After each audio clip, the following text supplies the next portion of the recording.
Tons of studies show that public speaking is a major cause for anxiety for many people. At the same time, good public speaking can help you accelerate your career. So today we're going to give you 3 killer tips to help you overcome any public speaking anxiety you have. And I have a special guest with us today to help us do that. We are here today with my friend Kit Peng. How are you doing today, Kit? Alex, I'm so glad to be here. Thank you so much. So wonderful to have you back on the channel. So let me tell you a little bit about Kit if you have not met him yet. He is the founder of Boston Speaks. He is a 3-time coach for TEDx speakers. He has lots of high-profile clients in the Boston area and beyond. And he recently ran a public speaking summit that was focused entirely on helping speakers like you overcome your anxiety. I was one of 30 guest speakers that participated in that. And by the way, you can still access a lot of that content for free. I will put a link in the description below that you can take a look at when we're done watching this video. So Kit, let's talk about the 3 big takeaways that you received, that you gathered from this public speaking summit. So the first question is this: what is the cause of most of our public speaking in the first place? Yeah. And the cause, let's drill down to the answer right now. It's basically how we think about the situation that's in front of us. Basically saying our mindset. I just want to give a quick reasoning into that. Now, I'm not sure if you are all aware, but your emotions only last for 90 seconds. So that means within the 90 seconds, your body is releasing all these chemicals, adrenaline. And then after 90 seconds, the question is, why does the emotion keep on coming back? In our case, the nerves or the anxiety. It's because we are thinking of the same thing, such as, oh, my voice is trembling again. I'm such a bad speaker. I'm nervous. So have you ever spoke before? Many people say this. And I ask them, do you get nervous kind of like when you get in a minute, 2 minutes, 3 minutes in after your talk? And most people say, no, I get into a rhythm. I feel good. It's usually that build up, right? So again, your emotions only last for 90 seconds. So the question is, why? It's your thoughts, your mindset. We keep on having these thoughts over and over and over again. That's why we just keep on feeling it over and over again.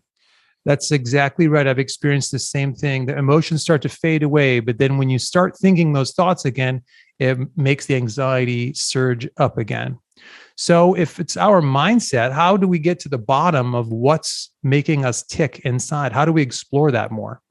Yeah, and I'll give us a good exercise to do that first, but I just want to quickly explain when it comes to our mindset. If any of you have seen the iceberg picture example before, like you can see, what's on top of the iceberg, and then there's a lot of things that you can't really see under the iceberg.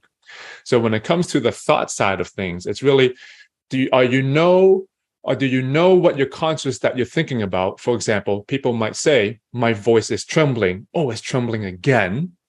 But there's usually a deeper thought, which we call a belief, that you're usually not aware of. So just as a quick example of one of my clients, we actually use this exercise. It's called the 5 whys. They use this in business a lot. So basically, once you know what kind of thoughts that you have, you drill that thought down with more questions, as in, why do I feel this way? What does that mean? And then you can ask more and more and more, because when you ask it more, you drill down to a more deep-rooted thought. So that example of one of my clients is basically, whenever she speaks to higher ups, she feels like she always has to give the right answer and give value, okay? But whenever she talks to people that she manages, her coworkers, people that she sees every single day, she's fine just being herself because it's not as high stakes. So what we did with the 5 why exercise is basically, if we know the first thought as in,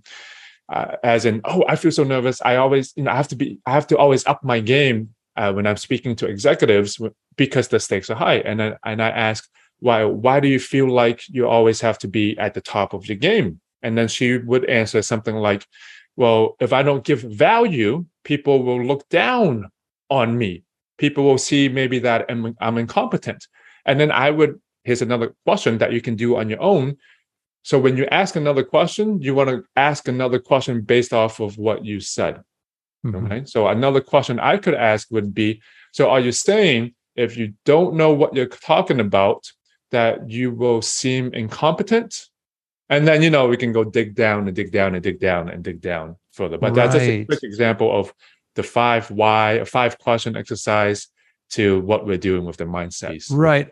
I love that, because so often people will talk about my voice trembles. Well, that's just a symptom of what's happening in your head. And if your voice is trembling, why is it trembling? And you trace those thoughts down, keep drilling down until you get to the root, which is, if I make a mistake, if I'm not flawless or something like that, right, then I won't seem competent in front of my bosses. That will, if that's what you're thinking, you're going to get nervous, because you have just raised the stakes on your own and put more pressure on yourself. But what I'm hearing is, when this speaker was talking to her team, it wasn't about that, right? She just wanted to be authentic and be herself. And then, of course, she probably came across much better when she had that mindset. So that's fantastic. By the way, just another reminder for your viewer, if you want to see the Public Speaking Summit content that Kit has assembled, there's a link to that in the description below the video. Let's go through another example of digging down into the why people are anxious when they don't really need to be. Do you have another example from a speaker?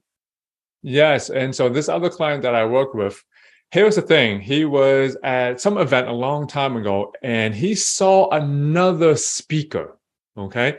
And this other speaker, to him, was a nervous wreck. I'm not sure if you've seen people in real life or on YouTube or other videos. This guy was a nervous wreck. And because he saw someone else really just, fidgeting, sweating, really nervous, to him, he said, man, I never want to come away like that. Okay. Mm-hmm. And so just by seeing other people being nervous, or actually just hearing other people say, hey, being nervous is bad, reconceptualize that and then re-internalize that ourselves, right? And so we've created a meaning of our own of, man, we can never be seen as nervous like that. But it all goes back to, Alex, I just want to wrap up kind of the things that we just talked about, right? One, it's all about your mindset, how you're thinking about your speaking. Second, do you know more of the deep-rooted thoughts? And so to use this example, the person is basically saying disbelief. If I'm seen as nervous, or someone else sees someone else as nervous, that means being nervous is a bad thing. Now, some of you might be thinking, Kit, of course being nervous is a bad thing. That is under the iceberg. That is the subconscious. Right. How do I know when someone is free from speaker anxiety?